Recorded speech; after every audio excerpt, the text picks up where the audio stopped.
What, to the American slave, is your 4th of July?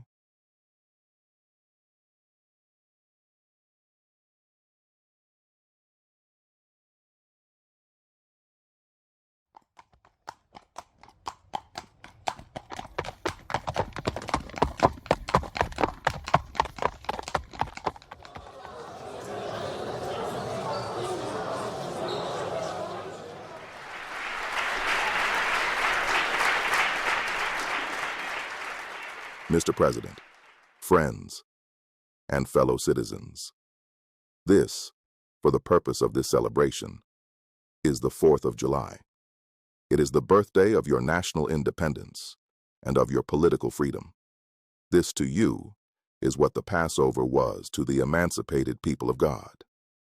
Feeling themselves harshly and unjustly treated, your fathers, like men of honesty and men of spirit, earnestly sought redress. With brave men, there is always a remedy for oppression. Just here, the idea of a total separation of the colonies from the crown was born. It was a startling idea, much more so than we, at this distance, regard. On the 2nd of July, 1776, the old Continental Congress, to the dismay of the lovers of ease and the worshippers of property, clothed that dreadful idea with all the authority of national sanction. Citizens, your fathers made good that resolution. They succeeded, and today you reap the fruits of their success. The 4th of July is the first great fact in your nation's history. I am not wanting in respect for the fathers of this republic. The signers of the Declaration of Independence were brave men. They were great men, too, great enough to give fame to a great age. They were peacemen, but they preferred revolution to peaceful submission to bondage. They were quiet men, but they did not shrink from agitating against oppression. They believed in order, but not in the order of tyranny. Fellow citizens, pardon me. Allow me to ask, why am I called upon to speak here today? What have I, or those I represent, to do with your national independence? Are the great principles of political freedom and of natural justice embodied in that Declaration of Independence extended to us?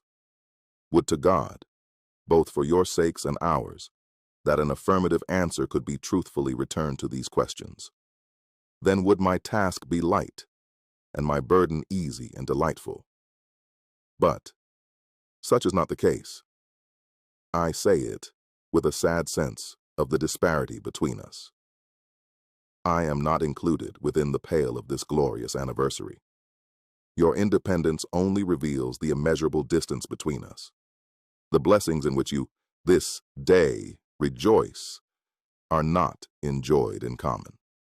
The rich inheritance of justice, liberty, prosperity, and independence bequeathed by your fathers is shared by you, not by me. The sunlight that brought life and healing to you has brought stripes and death to me. This 4th of July is yours, not mine. You may rejoice. I must mourn. What, to the American slave, is your 4th of July? I answer, a day that reveals to him, more than all other days in the year, the gross injustice and cruelty to which he is the constant victim. To him, your celebration is a sham, your boasted liberty an unholy license, your national greatness, swelling vanity. Your sounds of rejoicing are empty and heartless, your denunciations of tyrants, brass-fronted impudence, your shouts of liberty and equality, hollow mockery, your prayers and hymns, your sermons and thanksgivings, with all your religious parade and solemnity, are, to him, mere bombast, fraud, deception, impiety, and hypocrisy, a thin veil to cover up crimes that would disgrace a nation of savages. There is not a nation on the earth guilty of practices more shocking and bloody than are the people of these United States at this very hour. Take the American slave trade, which, we are told by the papers, is especially prosperous just now. It is carried on in all the large towns and cities in one half of this Confederacy, and millions are pocketed every year by dealers in this horrid traffic. In several states, this trade is a chief source of wealth. Here, you will see men and women reared like swine for the market. They are food for the cotton field and the deadly sugar mill. Mark the sad procession as it moves wearily along, and the inhuman wretch who drives them. Hear his savage yells and his blood-chilling oaths as he hurries on his frighted captives. Cast one glance, if you please, upon that young mother whose shoulders are bare to the scorching sun, her briny tears falling on the brow of the babe in her arms. See, too, that girl of 13 weeping. Yes, weeping as she thinks of the mother from whom she has been torn. Follow this drove to New Orleans. Attend the auction. See men examined like horses. See the forms of women rudely and brutally exposed to the shocking gaze of the American slave buyers. The fact that the church of our country, with fractional exceptions, does not esteem the fugitive slave law as a declaration of war against religious liberty implies that the church regards religion simply as a form of worship, an empty ceremony, and not a vital principle requiring benevolence, justice, love, and goodwill towards men. But the church of this country is not only indifferent to the wrongs of the slave, it actually takes sides with the oppressors. They have taught that man may, properly, be a slave, that the relation of the master and slave is ordained by God. It is a religion for oppressors, tyrants, man-stealers, and thugs. Your hands are full of blood. There are exceptions, and I thank God that there are. Americans, your Republican politics, not less than your Republican religion, are flagrantly inconsistent. You boast your love of liberty, your superior civilization, and your pure Christianity. You invite to your shores fugitives of oppression from abroad, honor them with banquets, greet them with ovations, cheer them, toast them, salute them, protect them, and pour out your money to them like water.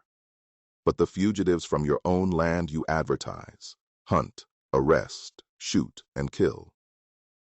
You maintain a system as barbarous and dreadful as ever stained the character of a nation, a system born in avarice, supported in pride, and perpetuated in cruelty.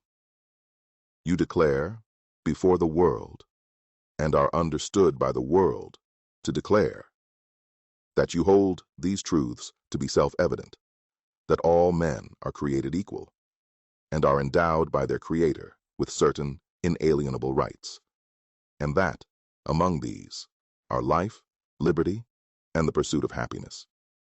And yet, you hold securely in a bondage, which, according to your own Thomas Jefferson, is worse than ages of that which your fathers rose in rebellion to oppose, a seventh part of the inhabitants of your country.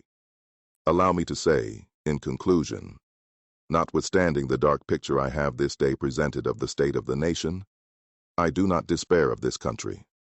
There are forces in operation which must, inevitably, work the downfall of slavery. The arm of the Lord is not shortened, and the doom of slavery is certain.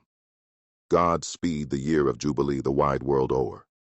God speed the day when human blood shall cease to flow. God speed the hour, the glorious hour, when none on earth shall exercise a lordly power, nor in a tyrant's presence cower, but all to manhood's stature tower, by equal birth.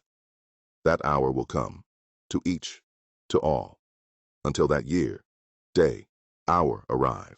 With head and heart and hand I'll strive, to break the rod and rend the gyve.